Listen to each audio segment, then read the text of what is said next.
por Deus, é bem conhecido, eu só ouvia de nome, só conhecia de nome. E ele já foi na igreja em Jacarepaguá algumas vezes, já ministrou, muito usado pelo Senhor, e vai estar aqui, então venha e traga alguém para receber. Entendeu? Diga amém. Agora abra sua Bíblia, por favor, em Daniel capítulo 5. Enquanto você abre Daniel capítulo 5, e que bom que é Daniel, e Daniel fala de escatologia. Terça que vem vai começar aqui o curso de escatologia.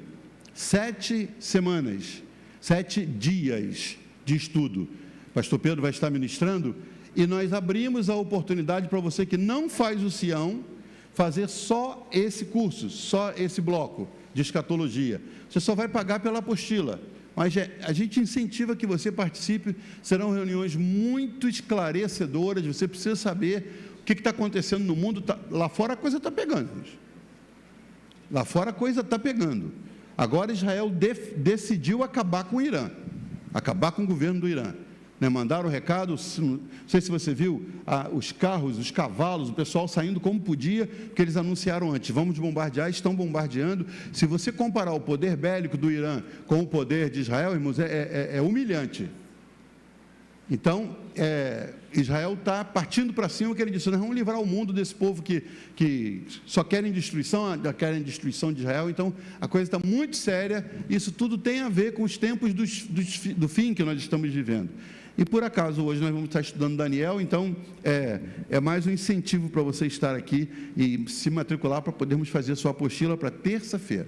Amém? Capítulo 5 de Daniel. O pastor Naldo, meu genro, ministrou aqui dias atrás, quando ele estava aqui no Brasil, e ele pregou, acho que na sexta-feira, ele pregou sobre Daniel 5, e eu falei para ele, enquanto você pregava, me veio algo ao coração, e hoje não seria eu a pregar, é o pastor Joelson, daqui a pouco vamos orar por ele, foi internado essa semana, além do Ângelo, que esteve internado, que está internado ainda, só esperando voltar, porque ele está despertar, porque ele está sedado. Os médicos esperavam para domingo, não, tiraram a sedação, mas aí ela continua no organismo, então eles estão esperando que ele desperte. A gente tem que continuar orando. Aí o pastor Joelson também foi para o hospital com uma vesícula inflamada, estendida, não conseguiu operar, mandaram para casa com medicamentos para que ele melhore e volte. Então ele está em dores e a gente precisa de oração também. E a gente às vezes fala de ataques, Pastor Pedro foi o primeiro da turma que sofreu um ataque e até hoje está com a asa ali em tratamento. Pastor Erickson foi fazer um casamento sexta-feira, uma renovação de votos, uma abelha, foi abelha mesmo? Uma abelha picou. Aí no domingo eu vou fazer um casamento, está aqui ainda, não sei se dá para ver, uma mancha escura aqui, e um bicho me mordeu lá no meio do casamento lindo, e eu não sei, ele não gostou de alguma coisa e me picou aqui. Eu só falei assim: eu acho que o mosquito me mordeu, e começou a empolar o dedo e esticar, estufar a mão. Eu estou em tratamento também, mas não é uma coincidência que os pastores dessa igreja estão sendo alvejados por enfermidades, por ataques.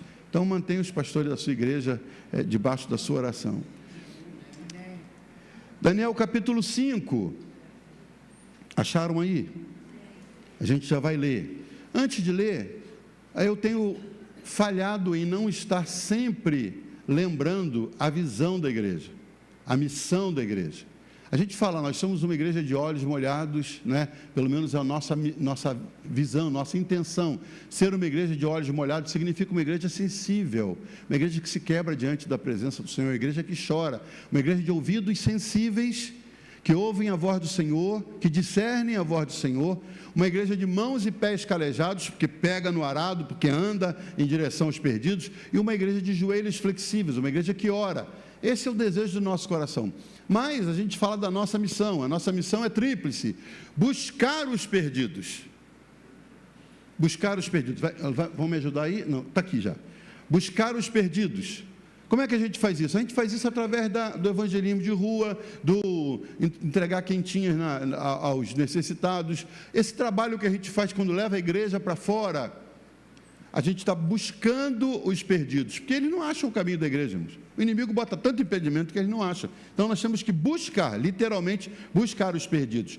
Aí achamos alguns perdidos. O que a gente faz? A gente discipula esses que foram achados. Já não estão perdidos, são achados. A gente discipula como? Sião, escola bíblica dominical, classes aqui das crianças e outras maneiras de ensino, os cursos para famílias, casados para sempre, pais para toda a vida, Crown, tudo isso é discipular para que a pessoa que foi achada agora ela cresça sendo discipulada, porque tem um terceiro passo nessa nossa missão, que é enviar os discipulados. A pessoa veio com o coração ardente, quer fazer algo para Jesus, foi achada, foi discipulada, passou pelo curso de discipulado, batizou-se e fez Sião.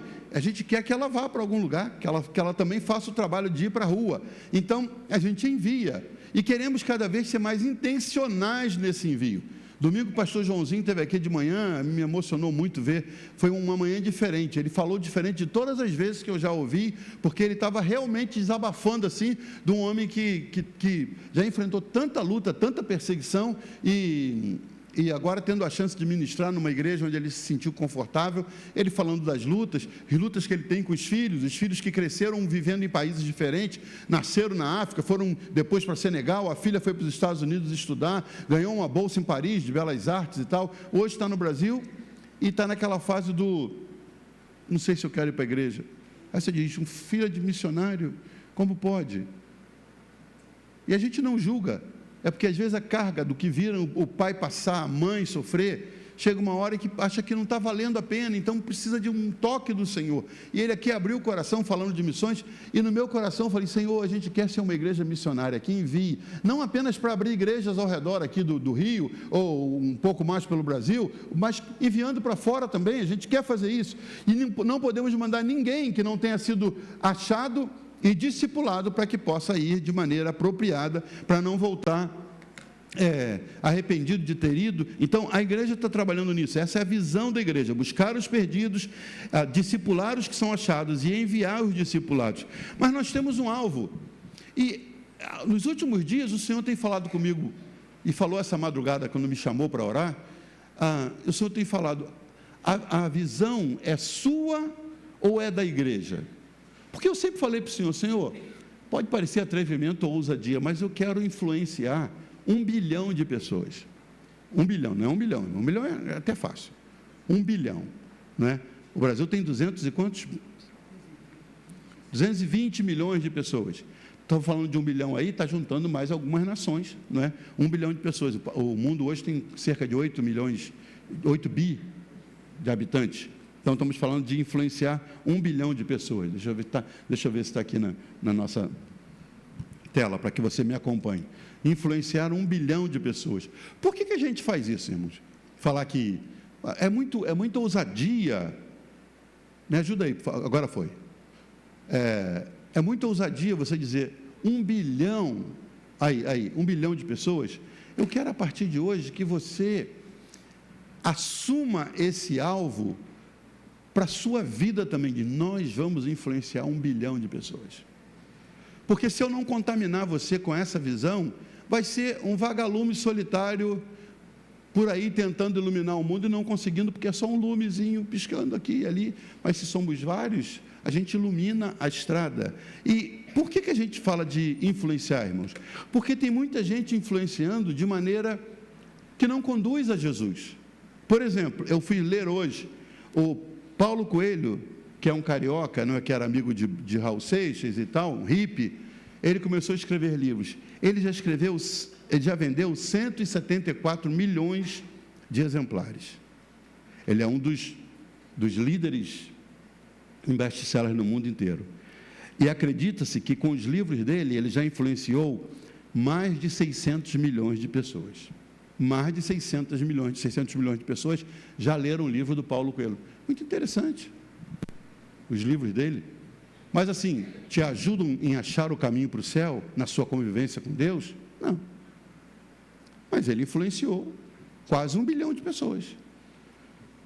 Mr. Beast, não sei quem acompanha, eu não acompanho, mas sei que é o maior influenciador da internet. É um americano de 27 anos que ele faz desafios A Aninha estava me explicando que ele junta um montão de gente numa casa e diz, o último que sair daqui respirando leva 1 milhão, e ele dá mesmo. Então, ele faz desafios na Antártica, ele faz desafios, e ele tem nada mais, nada menos que 634 milhões de seguidores. Ele é o top no mundo. E no Brasil, o Neymar tem 40 milhões de usuários por dia que o acompanham. Por quê? Se essas pessoas, apenas para ter visibilidade, se esforçaram e investiram para influenciar o mundo e estão influenciando, por que a igreja do Senhor, levantada, como Jesus disse, não se põe uma lamparina debaixo da mesa, se põe no alto da estante para que ela possa iluminar a casa inteira? Se nós somos sal e luz, sal do mundo, sal da terra e luz do mundo, por que o Senhor não teria prazer em usar a sua igreja? Aqui não estou falando da minha vida ou da Oásis, estou falando da igreja do Senhor. Por que ele não teria interesse em usar para influenciar bilhões de pessoas, tocar pessoas, mudar pessoas? A gente não sabe até onde vai a nossa influência. Você não sabe um toque que você dá, um abraço que você dá, uma palavra boa que você dá para um estranho, você não sabe como aquilo repercute. Não, mas vai passando, vai passando. Hoje nós estamos falando aqui de Daniel, e Daniel já ficou para trás aí há milhares de anos. Olha a influência desse homem, que ao longo desses milênios ainda está influenciando hoje a nossa vida, além de quem ele influenciou enquanto ele estava vivo. Então é disso que a gente está falando. A quem você tem influenciado? Como está seu nível de influência? Está me ouvindo ainda? Vamos para Daniel capítulo 5, verso 10. A rainha mãe, que tinha ouvido os gritos do rei e dos homens importantes do reino, entrou na sala do banquete e disse: que o rei vive eternamente. Não deixe que os seus pensamentos o perturbem, nem fique assim tão pálido. O homem estava em frangalhos. Há aqui no seu reino um homem. Há aqui no seu reino um homem que tem o espírito dos santos deuses. Então, significa que tem deuses que não são santos, né? Há aqui um homem que tem o espírito dos santos deuses. Nos dias de seu pai, está falando do antecessor, Nabucodonosor, se achou nele luz, inteligência e sabedoria, como a sabedoria dos deuses. Seu pai, o rei Nabucodonosor, sim, o seu pai, ó rei, o constituiu chefe dos magos, dos encantadores, dos caldeus e dos feiticeiros, porque nesse Daniel, a quem o rei tinha dado o nome de Beltesazar, se acharam um espírito excelente, conhecimento e inteligência, interpretação de sonhos, declaração de enigmas e solução de casos difíceis. Portanto, chame Daniel e ele dará a interpretação. Eu vibro com esse texto. Beltesazar, um doido, cima de fazer uma festa. Ele era descendente de Nabucodonosor, mas ele cima de fazer ainda o Império Babilônico. Ele cima de fazer uma festa, ele manda chamar pessoas importantes, diplomatas, e aí ele vai abusando. O Naldo explorou o fato de você, para aparecer, você fazer o que não precisa ser feito. E ele começou a fazer uma festa, e aí foi esbanjando, passa de uma semana, um mês, essa festa vai se esticando, ele vai fazendo essa festa, e aí chega uma hora em que ele quer mostrar que ele é o cara que manda, e ele nem foi quem conquistou Jerusalém, mas ele sabe que lá no depósito do palácio, tem peças que vieram dos lugares que foram tomados pelo seu pai, seu antecessor Nabucodonosor, que foi um grande conquistador. Então, ele sabendo que todo mundo respeitava as taças, os utensílios do templo, que foram tirados de Jerusalém e mandados colocar nas estantes lá do palácio, ele dá uma ziquezira e diz: manda trazer as taças que nós vamos tomar o nosso vinho nas taças consagradas do Deus de Israel. Foram buscar. E quando ele está ali se banqueteando, com o vinho dele, aqueles milhares de pessoas com ele, com mulheres e tudo, você sabe a cena, aparece na parede uma mão cortada, a mão escrevendo, no idioma que ele não entendeu, e a Bíblia diz que as pernas dele batiam uma na outra, aquele poderoso que manda buscar, traz as taças, aquela ali, acabou, Começou a tremer, e ele gritou tanto, e os outros que estavam com ele também viram aquela mão e começaram a gritar apavorados. O que é aquilo? Chama os magos não sabemos o que é isso não, chama os encantadores, decifra ali o que está escrito, a gente não consegue. Deus fecha, irmão, quando Deus quer, Deus fecha. E ninguém, ele diz que a porta que ele abre, ninguém fecha, que ele fecha, ninguém abre. Ele travou o conhecimento, os caras gritaram, e começou uma algazarra, uma doideira de gritos. A rainha mãe, sei lá quantos anos ela tinha nessa época, uns 90 pelo menos. Essa rainha ainda está viva. Ela presenciou o que aconteceu nos tempos de Nabucodonosor. Ela ainda é rainha mãe, apesar de estar esquecida, ela não está na festa, você vê, ela não está na festa. Está nos aposentos dela, os gritos chegam lá. E ela vem arrastando seu chinelinho e entra no meio daquela balbúrdia, aquela festa nefanda. E aí ela cumprimenta como se costumava: vive para sempre, ó rei. Vontade era de jogar um tijolo nele, mas vive para sempre, ó rei. Pode se acalmar. Pode se acalmar. Há aqui no reino, isso me arrepia, irmãos, Deus usar uma mulher que não é crente de uma igreja para chamar alguém que serve ao Senhor para resolver uma situação. Ela aparece lá e diz: pode se acalmar. Está aqui no texto. Ela diz, versículo 11: a rainha mãe tinha ouvido os gritos dos reis e dos homens importantes. Homem importante também grita. Entrou na sala do banquete e disse que o rei vive eternamente. Não deixe que seus pensamentos... Ela não estava perturbada. Ela não entrou dizendo: oh meu rei, vamos fazer alguma coisa. Ela entrou silenciosamente, com a sua vozinha cansada, e disse: olha, aqui, não deixe que seus pensamentos o perturbem, nem fique assim tão pálido, que você está sem sangue, hein meu filho? Tu está morrendo, hein? Há aqui no seu reino um homem que tem o Espírito dos Santos. Ele não está nessa festa, você não o chamou para essa festa, ele não participaria dessa festa, mas ele está no palácio. Manda chamar que ele resolve essa parada. E aí, até trazer Daniel, irmãos, não tinha os carrinhos de golfe para ir lá buscar, não tinha, né, para ir lá na casa dele buscar. Manda chamar Daniel dormindo. O que foi? Não, está um negócio bagunçado lá e mandaram buscar você. E lá vem Daniel, que tinha servido a Nabucodonosor, e a rainha, mãe, dá o relatório. No tempo do seu pai, aqui foi uma chamada nele, nos dias de seu pai se achou nele luz e inteligência. Essa luz acabou? Essa experiência se apagou? Não? Nos dias de seu pai, que é mais inteligente que você, o seu pai o constituiu chefe dos magos, dos encantadores, aquele montão de gente que discerne coisas, que consulta os astros, que dá encantamentos. Nabucodonosor botou Daniel acima deles todos. Se Daniel fosse pentecostal igual nós, irmãos, ia dizer: eu não vou me misturar, eu não vou me envolver com esses caras.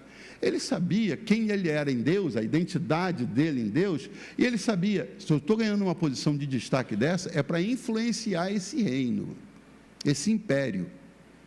E ela diz: no tempo do seu pai, ele foi reconhecido, porque se acharam nele espírito excelente, conhecimento e inteligência. Olha só o relatório que ela dá, olha o profile, olha como é que vocês falam quando faz um currículo?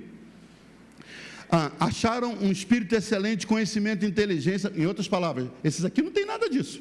Esses que você chamou para discernir aí, não tem nada disso, mas se achou nele conhecimento, inteligência, interpretação de sonhos, declaração de enigmas e solução para casos difíceis. Portanto, chame Daniel e ele dará a interpretação. Ela não falou: chama Daniel, que quem sabe, se hoje ele estiver inspirado. Não, ela sabia, irmãos. Tem gente olhando você, irmão. Diga para o seu vizinho: tem gente olhando você. Essa mulher tinha observado Daniel. Manda chamar, o nome dele é Daniel, D-A-N-I-E-L, Daniel, chama que ele dará. Ela já garantiu. Aí, manda chamar. Então Daniel foi levado à presença do rei. Você conhece essa história linda, né? Vem ele, olha, e ele não alivia. Rei? Pesado foste na balança e pesou, hein? Achado em falta. E o seu tempo acabou seu tempo também. Acabou. Enquanto a festa está rolando, os medo-persas, Dario e Ciro, juntos desviam o curso do rio e entram por debaixo do palácio. Está na história. e sobem na câmara do rei. Ele saiu tão desgostoso que foi dormir com a cara cheia, e mataram ele ali e assumiram o governo da Babilônia. Ele perdeu naquela noite. Daniel começou ministrando quando foi trazido escravo no tempo de Nabucodonosor. Foi uma influência para o reino de Nabucodonosor. Interpretou sonhos, chamou a atenção do imperador, falou: você vai ficar como um bicho, você vai ficar amarrado num tronco e tal. Aconteceu do jeito que ele falou, mas ele sempre dando a palavra, mas respeitosamente, ministrando de acordo com aquilo que Deus colocava no coração dele. Ele influenciou o reino de Nabucodonosor. Agora vem Belsazar, ele influencia também, diz: acabou seu tempo. É ele que influencia e diz: acabou. Ele sai dali, entra Ciro e Dario, ele se apega a esses novos imperadores e ministra para eles também. É com eles que ele vai para a cova dos leões, para eles que ele ministra, e o próprio imperador depois diz: não há Deus como o de Daniel, que livra da cova dos leões. Um homem só, irmãos, década após década, foi ministrando e sendo influência por onde ele passava. Daniel influenciou 3 impérios, o de Nabucodonosor, o de Belsazar e o de Ciro. Até onde vai seu nível de influência? Você não precisa ser importante. Daniel não tinha a liberdade que você tem. Ele não podia dizer: ó, imperador, eu vou voltar para Jerusalém. Não podia, não. Daniel não se casou. Daniel não teve alguns privilégios que nós temos hoje, mas a influência dele no império, considera-se que Nabucodonosor foi um dos maiores imperadores que já pisaram nessa terra. Ele influenciou o que veio depois, influenciou o que veio, mudava o reino de mãos, e Daniel estava ali para servir, para ministrar, para influenciar. A gente sempre fala isso, que o evangelho primeiro você atrai, depois você influencia. A pergunta é: como estamos influenciando as pessoas que nós atraímos para Jesus? Qual o nível de influência que você exerce nas pessoas? Daniel começou influenciando, e aí a Bíblia discorre em suas páginas por algumas outras pessoas. Eu separei pelo menos umas 3 aqui, que também influenciaram vidas. Eliseu, em 2º livro dos Reis, capítulo 4, a sunamita vê que ele passa, irmãos, e qual é a frase que ela diz? Veja que ele tem pouco cabelo, é isso? Está gordinho esse profeta, hein? É isso? Isso todo mundo vê, irmãos. Ela viu o que as pessoas não viam. Falou para o marido: isso é um homem de Deus. Isso é um homem de Deus. O que Eliseu fez para essa mulher ser influenciada e dizer: ele é um homem de Deus? E ele influenciou tanto essa família, que eles construíram algo para ele. Você já imaginou a sua influência silenciosa fazer alguém construir algo para te abençoar? Nós fomos chamados para isso, para que as pessoas olhem para nós e se sintam motivadas a fazer algo diferente, a serem diferentes. Fomos chamados para influenciar o mundo. Alguém diz amém? Amém. É isso que nós somos, irmãos. A gente não influencia mandando ninguém para o inferno, nem dizendo que eles estão fazendo a coisa errada. A gente influencia quando eles olham para nós e com a boca fechada, eles têm alguma coisa de Deus ali. A rainha mãe falou de Daniel: ele tem o espírito dos deuses santos. E ele tem sabedoria, inteligência, ele descobre enigmas, ele tem solução para causas difíceis. Quem foi que mandou esse currículo para ela? Ela viu. E Daniel influenciou aqueles impérios. Agora, falando de Eliseu, Eliseu só passava. O que dizem quando você passa na sua rua? Lá vai o chato. O que dizem quando você passa? Quando você mudar da sua rua, o que vão dizer? Já vai tarde. O que dizem quando você passa, irmão?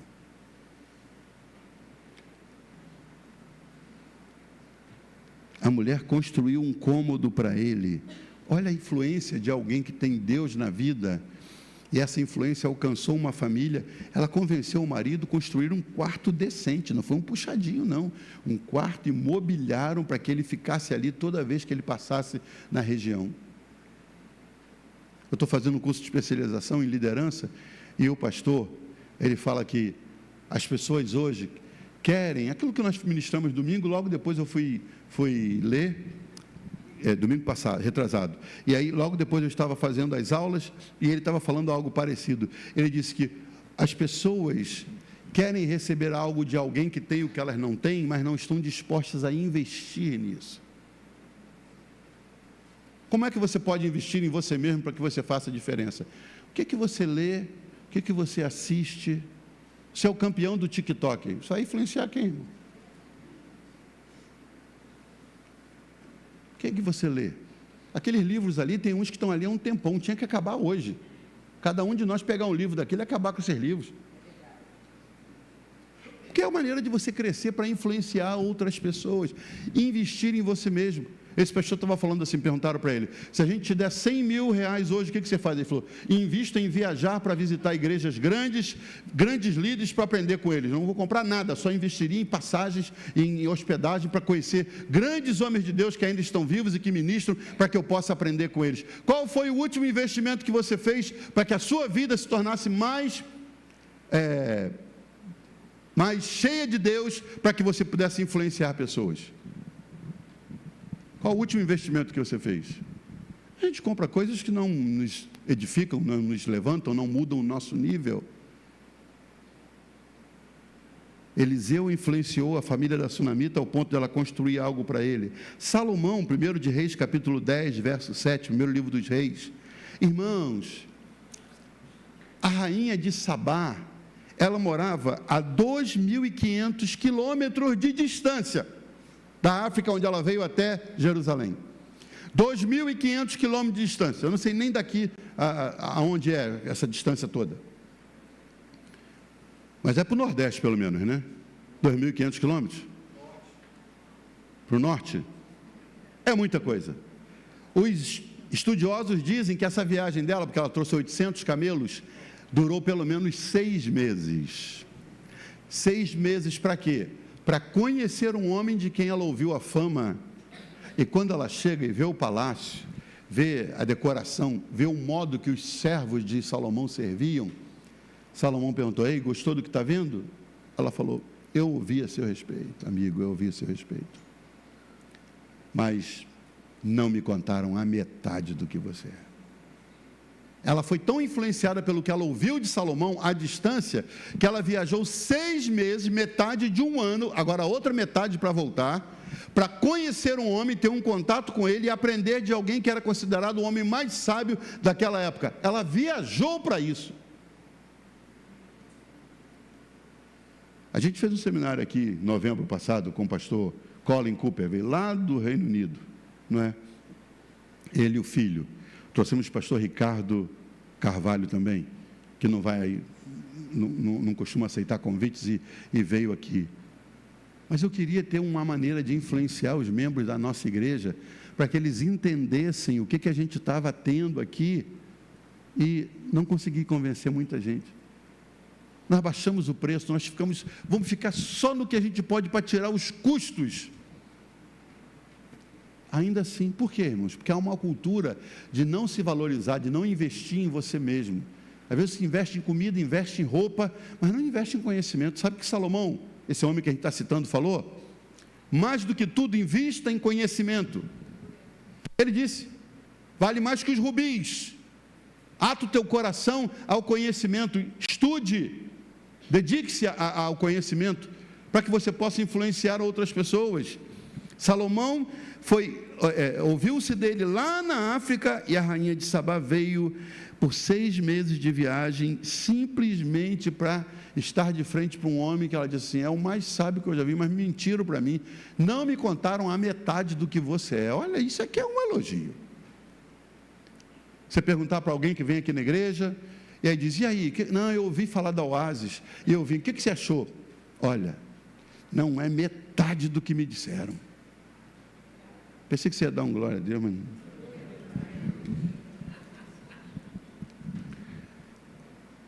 Quero um último exemplo aqui que me chama a atenção, irmãos. Atos 19, 15.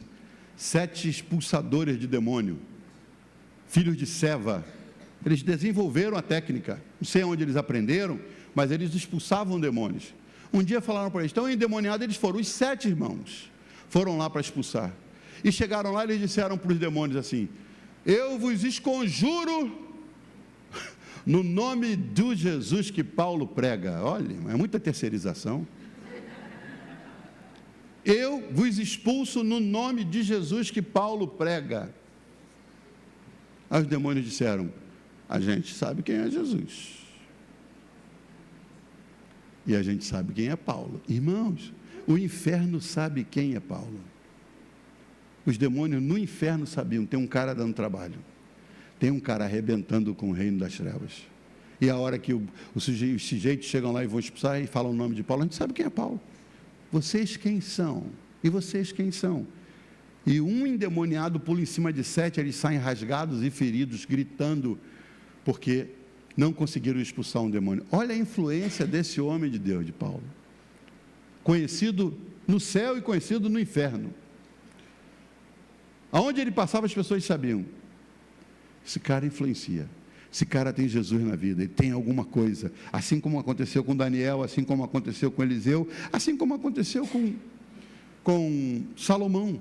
E essa noite eu queria concluir orando com você, porque eu entendo que você foi chamado para desenvolver influência na vida dos seus familiares em primeiro nível, na vida dos seus parentes, na vida dos seus vizinhos, na vida dos cooperadores no seu trabalho, na vida das pessoas que marcam, que passam no seu caminho. Essa é a maneira de nós alcançarmos essa cidade. Hoje eu estava lendo os dados de Caxambi. Caxambi é uma cidade, um bairro privilegiado. Você que mora aqui, deixa eu falar para você. Caxambi é o 5º na escala de melhores bairros para viver. É o 5º. Depois de Botafogo, é o 2º mais educado, porque tem mais escolas, creches e educandários do que todos os outros bairros, a não ser Botafogo. E ele é considerado um bairro de interior, mas no meio da cidade, porque tem a linha amarela, está perto da Avenida Brasil, ele está bem situado. E eu vi o Google elogiando e os dados que eu fui lendo sobre o bairro onde nós estamos inseridos, porque Deus quis que estivéssemos aqui. Mas você tem que se informar e conhecer e saber quem é que você carrega em você, meu irmão. Para estando numa festa como Daniel foi chamado, estando num palácio, estando em qualquer lugar, que você saiba quem você é em Deus e o seu nível de influência, não a sua Bíblia debaixo do braço, nem o paletó e a gravata que você carrega ou a sua roupa de crente, mas o jeito que você influencia as pessoas onde quer que você passe. Eu e muitos outros aqui vivemos por um bom tempo numa igreja maravilhosa, mas era uma igreja que você era conhecido na rua pelo traje, porque tinha que andar de paletó e gravata. Então você tinha que ir para os cultos de paletó e gravata. E tinha um comportamento que a gente tinha que aderir para ser considerado parte daquela igreja. Ao longo dos anos, quando eu olho para trás hoje e vejo os amigos que se desviaram e se afastaram que acompanharam aquelas regras, na realidade as regras não mudaram as vidas deles. Porque a influência de Jesus na vida deles foi pouca. Era mais, não faça isso. A gente dizia, nós somos da igreja do não. Não joga bola, você não joga bola. Não joga bola, não assiste televisão, um pouquinho mais antes, não podia andar de bicicleta, não podia usar havaianas, não podia usar bermuda, não podia ir à praia. Nós passamos por isso, irmãos. Passamos por isso. Então, ou você era crente ou não era. Porque assim, o mundo ao redor era proibido para nós. Nós fomos ensinados que a gente não podia se contaminar. Então, qual era a maneira que a gente via a igreja crescer? Era através dos cultos ao ar livre, através das pessoas que vinham e eram abençoadas, mas aquela influência que você pode gerar numa pessoa que nem nota que você é crente. Hoje o Naldo estava contando para nós que pegou no Uber um nigeriano que mora nos Estados Unidos há 50 anos, ele tem 75, e aí ele ouviu o rádio do Naldo, assim, lá no fundo uma música evangélica. Aí ele falou, você é cristão, né? Aí Naldo falou, sou. Quer que desligue? Ele falou, não, quero não. Ai de nós, se não for o Senhor. E começou a ministrar, e como se conhecera o Naldo, foi ministrando para o Naldo e falando coisas para ele, dizendo o que ele precisava ouvir, e Naldo falou, não, eu peguei Jesus no carro, Jesus pretinho, que veio da Nigéria, mas entrou no carro, e esse homem influenciou em alguns instantes, alguns minutos de viagem. Você influencia onde quer que você passe, se você tiver Jesus na vida. Como é que essa igreja cresce, irmão? É com a sua influência. Não é o pastor, não é o corpo pastoral, não é o louvor, não é o kids, tudo isso é bom e é necessário, mas é você que influencia, e eu vou te incentivar a partir de agora cada vez mais, para que você não aceite a posição de esquentador de cadeira. E às vezes a sua cadeira está ficando marcada, você só senta nela. Você é um consumidor, não, está repreendido. Eu vou para receber a palavra, ai, Deus vai usar alguém. Eu vou porque alguém vai fazer a música que eu não consigo fazer. Eu vou e alguém vai fazer, tudo tem alguém fazendo e você vem como quem vai com um carrinho no mercado para receber. Não, você está sendo convocado para sair da zona de conforto e dizer, não, eu vou ver gente nessa igreja que eu trouxe para Jesus. Está aí a chance para quarta-feira.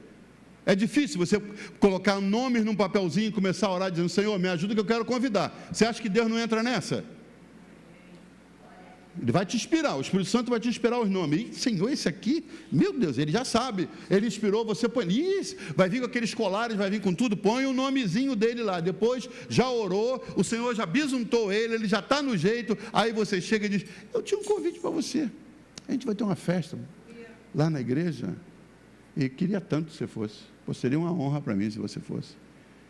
E aí ele vem, e aí ele decide por Jesus aqui, e aí você o acompanha, leva para o discipulado, daqui a pouco ele está batizando e você chorando do lado dele, vendo ele descer as águas. Esse é o trabalho que você foi chamado para fazer, irmãos. Esse não é o trabalho do pastor, esse não é o trabalho do corpo pastoral da igreja, não. Esse trabalho é seu como ovelha, que gera ovelhas, que ora pelas pessoas, que influencia as pessoas. Agora, se como aquela viúva que foi procurar ajuda com Eliseu, ele disse, vai nos vizinhos, pega muitas vasilhas emprestadas e aí você verte o azeite que você tem. Aí você começa a pensar, não posso ir não. Peguei a sombrinha do 104 e não devolvi até agora. E encontrei com a vizinha do 108 com um cachorro no elevador, dei-lhe uma chamada, que não é isso, e a gente não está muito bem. A do 106, ela estava fazendo barulho, eu fui lá, bati na porta e falei, que barulho é esse? Não está muito bom o relacionamento. Aí a lista fica difícil. Agora, se você tem um relacionamento bom com os vizinhos, e você ora por eles antes de levar o convite, e você chega lá e diz, vai ter uma campanha, vem um homem de fora, e ele pode usar o modo que Deus usa ele para convidar, e Deus usa muito esse homem em curas e milagres. Queria que você fosse lá. E a gente vai ter uma multidão aqui, você vai estar alegre por fazer parte, influenciando pessoas. Diga, Senhor, eu quero influenciar pessoas. Nós queremos, diga, influenciar 1 bilhão de pessoas. Como é que vai ser isso? Internet, missionários, a palavra vai passando e passando e passando de um para outro, de um para outro. Alguém que você atende aqui, você nem imagina, daqui a pouco passa o que você passou para outro, e para outro, e para outro, e aí daqui a pouco quando você chegar no céu, olha a alegria que vai ser. Você chegar no céu, vem uma pessoa que você não conhece e te abraça e diz, fulano, eu estou aqui por sua causa. Você, por minha causa? Sim, você falou para ele de Jesus e ele falou para mim, e eu estou aqui, agora estamos os três aqui, foi por sua causa que eu vim. Não vai haver alegria maior do que essa, e você saber que você ajudou alguém a chegar no céu, e consequentemente não foi para o inferno. Qual foi a última vez? Estamos entrando em julho, daqui uns dias, 6 meses estão terminando, o primeiro semestre já foi. Como é que está o seu recorde? Como é que está o seu... É recorde que fala mesmo? O seu histórico de pessoas que você influenciou esse ano para virem para Jesus, esses 6 meses. 6 meses, multiplica aí por 30, dá mais de 180 dias. Como é que foram esses 180 dias? Deus grava com as coisas que a gente declara. Eu estou há quase 40 anos no ministério. Quando eu fiz 59 anos, eu disse, a década de 60 vai ser a década mais intensa da minha vida. Não sabia nem o que estava dizendo, mas declarei. Comprei uma passagem não sei quantas vezes para ir para Israel. No dia que eu fiz 60 anos, o ônibus parou em frente, pastor Pedro sabe do que eu estou falando, parou num alto assim e falou, Aí está a cidade do grande rei. Eu olhei, estávamos em Jerusalém, eu comecei a chorar, falei, Senhor, o Senhor cumpre mesmo. Eu declarei que essa década seria a década mais interessante da minha vida. Já foram 5 anos e meio, irmãos, eu tenho que correr. Quero produzir muito ainda para o Senhor e influenciar muita gente nesses anos que faltam para chegar aos 70, porque a Bíblia diz que depois de 70, o que diz lá, pastor? Enfado e canseira, não é? Você quer fazer, mas o corpo não vai. Ou eu vou evangelizar muito amanhã, quando você levanta, ai, meu Deus, o que é isso? Aí, Senhor, tu sabes, Deus, tu sabes que eu quero, mas não posso. Tu sabes o meu coração, mas eu não consigo. Por que não fazer agora enquanto você pode? Agora você pode. Agora você pode ficar de pé. E você pode dizer para Deus, Senhor, eu quero influenciar pessoas. Ser uma igreja está lá, ser uma igreja de olhos molhados. Nós temos tido cultos tão incandescentes aqui. E às vezes você ainda não teve os olhos molhados, estão ressecados, olhos molhados, ouvidos sensíveis. Deus está falando com você. Invista em você mesmo. Compre alguma coisa para você ler que te edifique como esposa, como esposo, como servo de Deus. Invista na sua vida, invista em você mesmo. Diz, Senhor, eu quero estar pronto. Já falei isso aqui antes, irmão, falei no curso no Sião. Pedro e Paulo são ambos homens de Deus, eram homens de Deus, ambos tinham vontade de servir, ambos andaram com Jesus, porém, Paulo foi mais além, por quê? Porque Paulo era mais preparado. Deus vai usar o que você tiver, Deus vai usar o que você tiver, Deus não vai fazer mágica com você, Deus vai usar. Paulo falava mais idiomas, então Paulo foi na presença de magistrados, na presença de presidentes, Paulo foi levado até Roma. Pedro teve uma extensão menor, por quê? Porque o nível de influência dele, apesar de ser um homem de Deus, estava mais reservada, por causa do conhecimento que ele tinha, apesar de ter escrito também, coisas tão importantes para nós, mas Paulo foi mais além. Você vai até onde você se prepara para ir. Pastor, como eu posso fazer? Estude árabe. Entra num curso de árabe. Pastor, um curso de árabe vai me cobrar aí 50, 60 dólares reais por aula. Você está investindo em você, irmão. Está investindo em você mesmo. Para amanhã, se a igreja quiser mandar você para a faixa de Gaza, para a Síria, para a Eritreia, você diz, não, eu sei, eu me comunico. Agora, pastor, meu coração está pronto para ir. Nem o português você não se vira para falar direito. Prepare-se. Paulo diz, procura apresentar-te a Deus. Procura apresentar-te a Deus como obreiro aprovado. Aprovado. Como alguém que não tem do que se envergonhar. A gente tem falado aqui, a oportunidade está aberta. Você quer ser útil ao Senhor? Aprenda a tocar um instrumento. Tem uma academia de música dentro da sua igreja. Para não chegar lá em cima e dizer, Senhor, aqui eu não tive oportunidade. Invista em você mesmo. O que se pede por mês para poder participar de uma academia de música aqui, você não gasta numa pizza que você pede em casa. Pedi pizza esses dias aí, R$110 uma pizza. O que tem nessa pizza, gente? R$110 uma pizza. Com um pouquinho mais, você paga um mês de aulas aqui na academia. E vai te ajudar para o resto da vida. A pizza já foi embora 2 dias depois. Quem que vai investir em você? Você tem que investir em você mesmo. Senão você não cresce, não amadurece e a sua influência vai ficando cada vez menor. A gente quer que Deus levante Daniéis aqui na nossa igreja, Eliseus aqui. Deus levante gente que influencie para que outros venham de longe para ver o que está acontecendo. Para que saibam de você e queiram se aproximar para ouvir o que você tem a dizer, porque o que você tem a dizer mexe com as vidas, transforma corações, quebranta pessoas. Vamos cantar antes que a gente ore terminando. Sonda-me, Senhor, e me conheces. Quebranta o meu coração.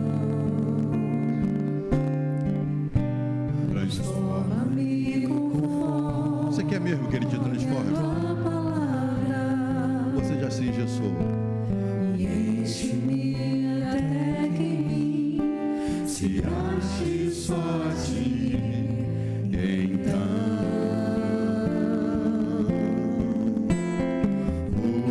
usa-me, Senhor. Usa-me como um farol que brilha à noite, como ponte sobre as águas, como abrigo no deserto, como flecha que acerte o alvo. Eu quero ser usado da maneira que te agrade, em qualquer hora e em qualquer lugar. Eis aqui a minha vida, usa-me, Senhor, usa-me Como um farol, como um farol que brilha à noite, como ponte sobre as águas, como abrigo no deserto, como flecha que acerta o alvo. Eu quero ser usado da maneira que te agrade, em qualquer hora e em qualquer lugar. Eis aqui a minha vida, usa-me, Senhor, usa-me. Nós vamos estar clamando agora pelo nosso irmão Ângelo, pelo pastor Joelso. Chama o pastor Pedro aqui para vir fazer essa oração. Os dados dizem, irmãos, que só em Caxambi existem 7.500 mães solo, mães cuidando dos filhos sozinhas, só aqui no nosso bairro. 7.500 mães. Olha que material nós temos para trabalhar. Imagina as mulheres. Hoje eu cobrei da minha esposa. Falei, olha o material aí, irmão. Tem 7.500 mulheres cuidando dos filhos sozinhas. Por que a igreja não pode fazer algo para acolher essas mulheres? O número de pessoas que passaram por câncer e sobreviveram é assustador. Por que a igreja não pode mover um trabalho e você se envolver, você que já passou por câncer, ou que teve alguém na família, você se envolver para que a gente faça uma reunião de acolhimento e de concursos, como estamos fazendo com a inclusão. Nós estamos buscando apoio dos empresários, já que o governo está com toda a papelada pronta do Instituto Mefibosete de Inclusão de Famílias Atípicas para funcionar aqui. Mas o governo exige no mínimo 1 ano de atividades para eles fazerem alguma emenda para liberar a verba. Eles disseram, então busque os empresários. Estou falando com os empresários que estão se encantando com... Como é que é o negócio? Nossa igreja está fazendo um trabalho com famílias atípicas, mas a gente precisa de dinheiro. A gente precisa de dinheiro para pagar psicólogo, para pagar terapeutas, pagar os profissionais para atender as famílias. Onde vão atender? Lá na igreja, durante o dia. Vamos nos preparar para isso. O mundo não é dos que sabem, o mundo é dos que fazem. E você pode se envolver nisso. Se você entrar lá no Google e dizer necessidades do bairro de Caxambi, quantos tem? Você vai se assustar. Você vai ter muito material para trabalhar. Então você está sendo convocado para se deslocar dessa cadeira confortável e dizer, Senhor, como um farol que brilha à noite, eu estou aqui. E aí o que eu sei fazer é isso e Deus vai usar o que você sabe fazer. Vamos orar, por favor. Glória a Deus. Certamente tem entre nós pessoas que têm, ou está passando por um problema de enfermidade, ou alguém da família. E essa é a hora que você pode incluir o nome dessa pessoa. A gente tem orado com algumas pessoas que estão com problemas mais sérios e pessoas que nós conhecemos, pessoas da família. Nós temos uma pessoa da família da minha esposa, o marido da sobrinha dela está com um problema de pâncreas mal. Tem uma vida financeira excelente, mora na Zona Sul, na verdade Zona Oeste, eu creio. Precisa ter um encontro com o Senhor. Às vezes Deus fala de uma forma que a gente não entende. Às vezes machuca, às vezes Ele machuca, mas Ele quer se revelar. Mas Ele só faz isso quando a gente deixa. E às vezes Nós que estamos aqui, a gente entende isso, mas às vezes alguém da tua família que está passando por isso, você está sofrendo por causa disso. Deixa Deus trabalhar.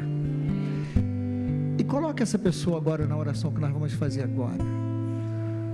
E o Senhor visita, o Senhor toca, o Senhor fala. Ele tem o jeito de falar com o homem, ainda que muitas vezes a gente não entenda, mas os propósitos dele, como a gente tem falado, os propósitos dele se cumprem. Te louvamos nesta noite, Pai.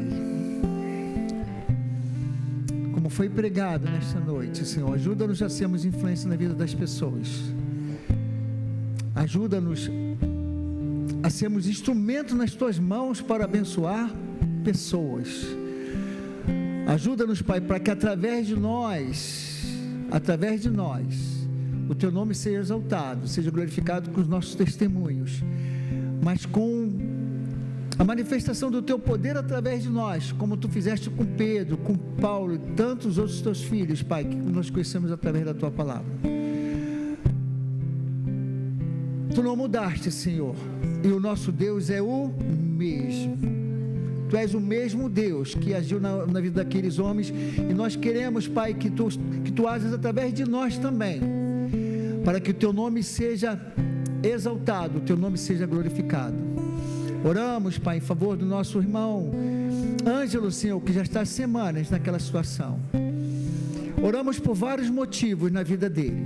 Agora nós oramos para que ele desperte, que ele saia desse sono, Senhor, que ele está em função dos remédios, e que as boas notícias cheguem nas próximas horas. Oramos, Pai, declarando a Tua bênção de vida sobre a vida do Ângelo, o Teu cuidado sobre a vida da Carla e suas filhas, Senhor, e que acima de tudo o Teu nome seja exaltado, cumprindo o seu propósito. Assim como oramos pela boa recuperação do Teu filho, pastor Joelson, para que ele melhore, e que também a gente tenha notícias da melhora dele. Oramos em favor do Léo, Pai, nosso sobrinho ali, que está passando um momento tão difícil, Senhor. Visita ele, fala com ele de uma forma inconfundível, Senhor. Assim como temos aqui, como cada um dos Teus filhos tem apresentado nas Tuas mãos nessa hora, parentes, amigos, pessoas, gente querida, Senhor, para que Tu venha visitar e tocar agora, Senhor. Venha, Senhor, trazer um milagre à existência na vida dessas pessoas, mas que a glória seja Tua, Senhor, mas que a glória seja Tua, Senhor. Oramos por isso, Senhor, oramos por isso, crendo no milagre, porque Tu não mudaste, Senhor, e cremos, Senhor, que os milagres serão contados, o Teu nome exaltado, Senhor. Assim oramos, bendizemos o Teu nome, pela Tua bondade, pela Tua graça. Nós Te agradecemos já pelas respostas, Senhor, que virão, pelos testemunhos que serão contados, Senhor. Assim nós oramos e já Te agradecemos em nome de Jesus. Amém. Glória a Deus. Obrigado, Senhor, por mais esta noite. Obrigado, Senhor, por mais a Tua bondade de estarmos na Tua casa, Senhor. Quantos gostariam de estar aqui? Quantos? Tantos problemas, tantas situações, tantos impedimentos. Ajuda-nos a não perder o tempo oportuno, Senhor, porque às vezes eles se vão e muitas vezes não dá para voltar atrás mais. Obrigado pelo privilégio que temos de estar aqui. Obrigado por termos chegado e agora oramos pela nossa saída. Ser conosco como tem sido, Senhor, guardando-nos, livrando do mal e do perigo, nos dando uma noite abençoada na Tua presença. Oramos e assim já Te agradecemos por tudo em nome de Jesus. Que a graça de nosso Senhor e Salvador Jesus Cristo, que o amor de Deus, nosso Paizinho querido, e que a graça, que as consolações, que a presença do Espírito Santo sejam conosco, tocando nos corações daquelas pessoas que nós falamos aqui nesta noite, Senhor. Tudo isso para a glória do Teu nome. Assim nós oramos, e todos aqueles que creem dizem amém. Deus te abençoe, meu irmão. Tenha uma noite muito abençoada.